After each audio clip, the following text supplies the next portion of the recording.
he was right about masks. And now, years after Paul's Democratic colleagues ridiculed him, called him names, well, the senators, refusing to wear a mask, they made a big deal about that.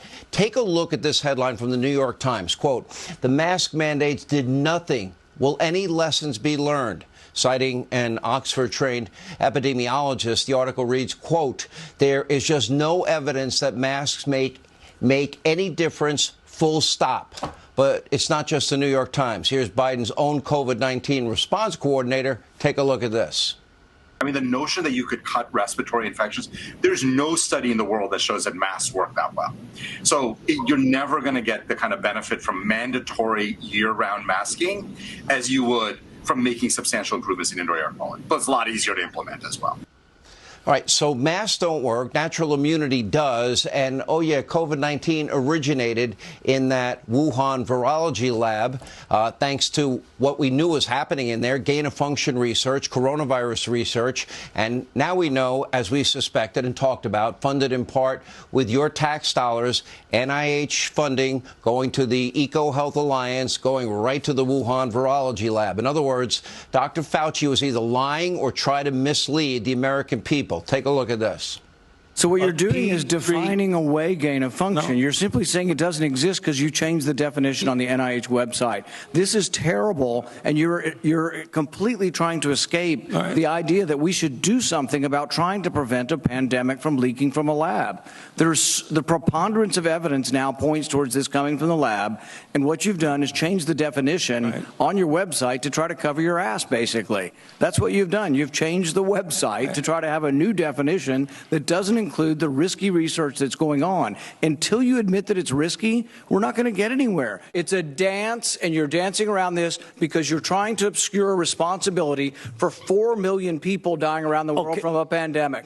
And let's let Dr. Fauci. I have to, well, now you're getting into something. If the point that you are making is that the grant that was funded as a sub-award from EcoHealth to Wuhan created SARS-CoV-2, that's where you are getting. Let me finish. We don't know. Well, wait a minute. It did come from the lab, but all the evidence is pointing that it came from the lab, and there will be responsibility for those who funded the lab, including yourself. I totally This committee will allow the witness to respond. I totally resent the lie that you are now propagating.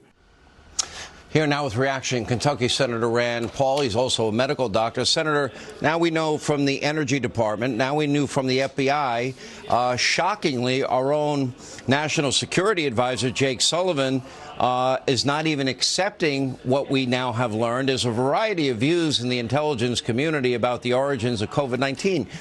You had been out there saying that Dr. Fauci was lying and that it did, in fact, American money was a funnel from the NIH to the EcoHealth Alliance to the Wuhan virology lab, and didn't we know that gain-of-function research and coronavirus research took place in that lab?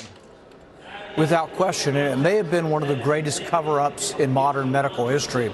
It will also go down in history as probably one of the worst decisions that any government bureaucrat ever made. When Anthony Fauci made the decision to fund dangerous gain-of-function research in Wuhan, under the auspices of an authoritarian government, this decision was one of the worst decisions ever made. And there's been a cover-up ever since the very beginning. You can go back and see the emails between him and Francis Collins, who is head of NIH, them conspiring basically to cover this up. But now we have a mountain of evidence. The problem is much of it is classified. Well, the New York Times reported from the Department of Energy that their scientists now believe that this came from a lab is actually classified, and somebody leaked it illegally.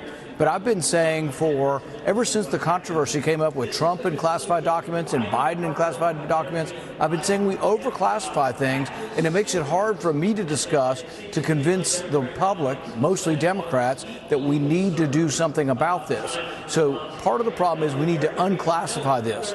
The scientists and their arguments, we now know the conclusion, but I should be able to freely discuss with you the actual scientific evidence that came from the Department of Energy and those reports. Those reports should be released to the media. We should all be allowed to read them. But this is still a problem. This is a real problem, and winning the final argument is that most of the documents are classified.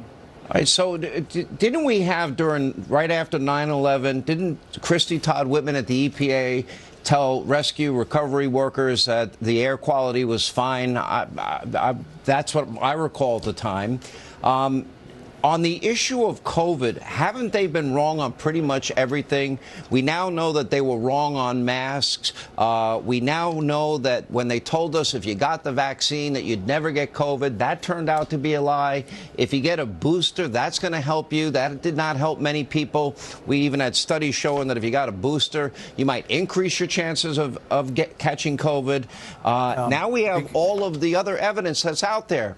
We had the early exchange in January of 2020 with high-ranking NIH officials and Fauci, 900 pages from The Intercept, Project Veritas. Then we got the emails from the NIH themselves that they had a strong belief that their money went to the Wuhan virology lab. So for them to deny it, or, you know, aren't they just denying the science at this point? They don't want to tell us that they were wrong?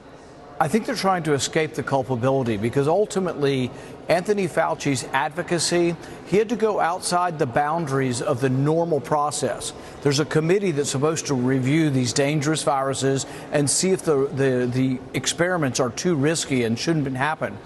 This didn't occur in the Wuhan experiments. Anthony Fauci gave a waiver.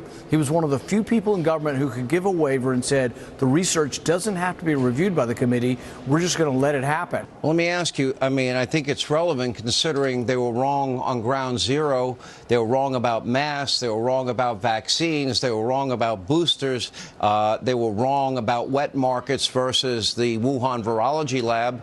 Now people in East Palestine and Ohio, they're being told by politicians take out a glass of water, they drink it in front of them, and they're telling them everything's fine in East Palestine, in spite of the, you know, all the fish that have shown up dead, animals that have shown up dead, and people showing signs and symptoms of illness.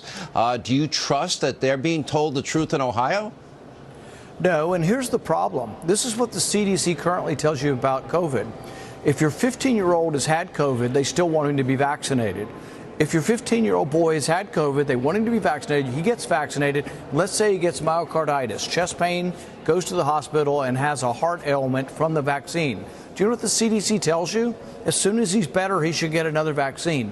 No parent with any lick of common sense would allow their kid to be vaccinated after they've already had COVID and had myocarditis from the vaccine.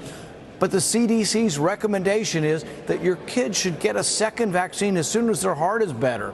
The vaccine caused him a heart inflammation, and the CDC tells you this. This is why nobody trusts the CDC, because no mom with any bit of common sense would ever subject their kid to another vaccination after they had a heart inflammation from the first one. This is how idiotic these people are and how moronic. They have destroyed trust. They are the ones that have destroyed trust in vaccines and everything else because they're really telling you stuff that's obviously not true, and you shouldn't take their advice. I got to give you props. I got to give you a lot of credit. You were outspoken. You were out there on a limb. You were alone from the very beginning. You were talking about natural immunity. You were looking deeper into the origins of COVID when nobody else would.